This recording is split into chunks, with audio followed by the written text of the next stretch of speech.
Obrigado. E vamos agora então iniciar a nossa primeira ronda de questões. Vou dar em primeiro lugar a palavra à bancada do PCP, Sr. Deputado Bruno Dias.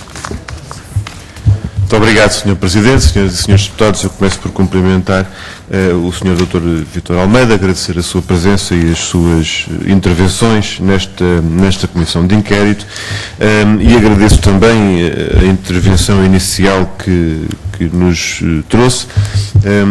Eu já lá irei em relação a algumas questões que resultam e que decorrem dessa intervenção inicial, mas julgo que tem interesse para esta reunião e para os trabalhos desta Comissão de Inquérito termos em conta que o Sr. Dr. Vítor Almeida é uma pessoa com um conhecimento muito direto e muito aprofundado destes processos e destas matérias, e um primeiro grupo de questões que eu gostaria de colocar, que enquadram e que dão força e que dão contexto a estas opiniões e reflexões que nos traz, tem precisamente a ver com este percurso e com esta experiência que tem tido nestes contratos e nestes processos. E, portanto, eu gostaria que começasse por partilhar connosco alguma informação sobre este papel que teve e que tem tido nos processos de negociação, de gestão e de acompanhamento dos contratos de PPP. Apresenta-se, pronto, é publicamente conhecido e apresentado como membro de diversas comissões de avaliação, negociação, acompanhamento e renegociação de parcerias público-privadas em representação do Ministério das Finanças. Eu gostava de pedir que pudesse fazer o favor de concretizar quais as comissões, quais os processos. Vou admitir que não foram todos do princípio ao fim, sem exceção. Tem interesse que possa concretizar um pouco nesta medida. A partir de quando e com quem nestes processos e de que forma nas diversas etapas desta participação e a quem reportava, junto de que responsáveis políticos da administração, do Estado, com quem, ao nível de governantes e de responsáveis da estrutura, trabalhava e tem trabalhado. E eu gostava de começar por esta matéria para enquadrar aqui a nossa reunião. Muito obrigado. Portanto, fundamentalmente, se bem estou a situar em termos destes momentos, o Ministro Teixeira dos Santos e antes também a doutora Manuela Ferreira Leite, depois o professor Teixeira dos Santos e agora o professor Vítor Gaspar. Muito obrigado. Com os ministros mesmo, em alguns casos? Enfim, eu diria que às vezes é muito mais com os gabinetes dos ministros e não com os ministros. No caso da doutora Manuela Ferreira Leite, essencialmente com o Dr. Esteves de Carvalho, e depois e há também o professor Bagão Félix a seguir à doutora Ferreira Leite, portanto, que também intervive. Atualmente é essencialmente com o gabinete do Sr. Ministro das Finanças. Portanto, continua em funções neste tipo de acompanhamento e neste tipo de exercício? Sim, porque atualmente estão dois processos, digamos, em aberto. Eu esqueci-me há bocado também de dizer o processo da Lusoponte, da negociação de 2007-2008, também participei. Atualmente estão em aberto ainda, digamos, um processo de negociação no caso da concessão Norte Litoral e a concessão de Médio Sul do Tejo. É evidente que agora com a criação da unidade técnica a situação com certeza se alterará, mas enfim, aí será o futuro. Muito obrigado. Relativamente a essa experiência que ao longo dos anos tem tido, já lá vão quase 10 anos, ao que parece, não é?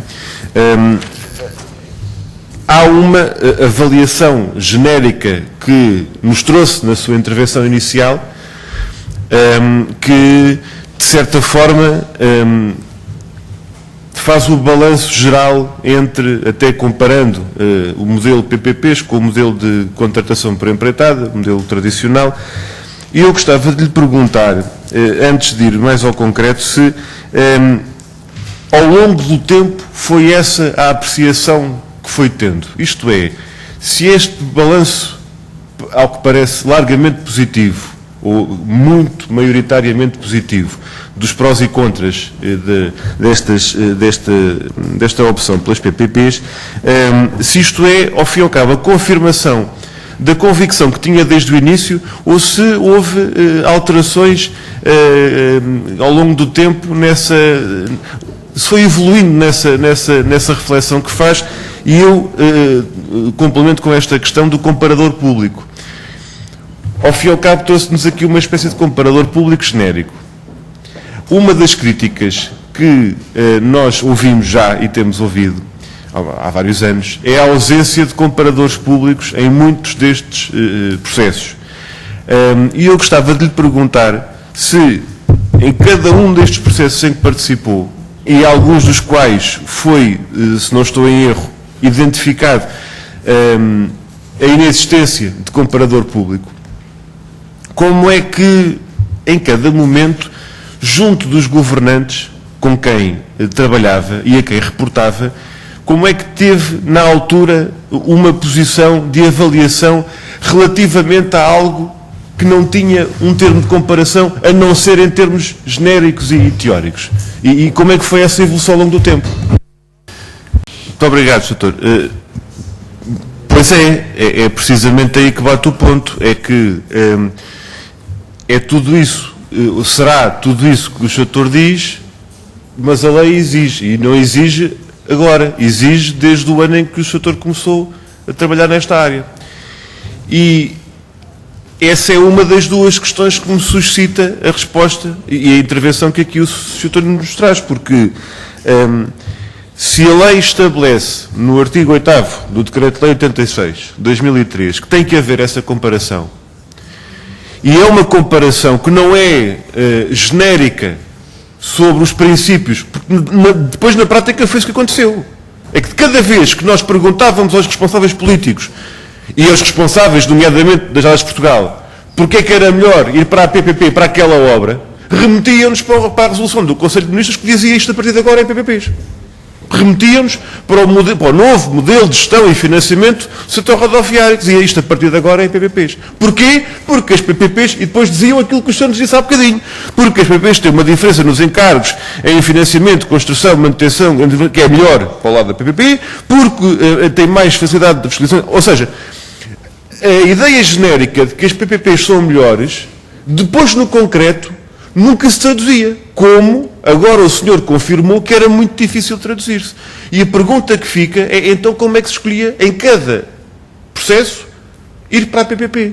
Ou seja, se, em geral, as PPPs são sempre boas, mas no concreto nunca é possível demonstrar, então fica a carecer de fundamentação e de sustentação e até, permita-me, de credibilidade política, a opção dos governos para cada obra, para cada lançamento de empreendimento, aquilo que, seguindo o estipulado no Decreto-Lei 86 de 2003, era essa avaliação em concreto.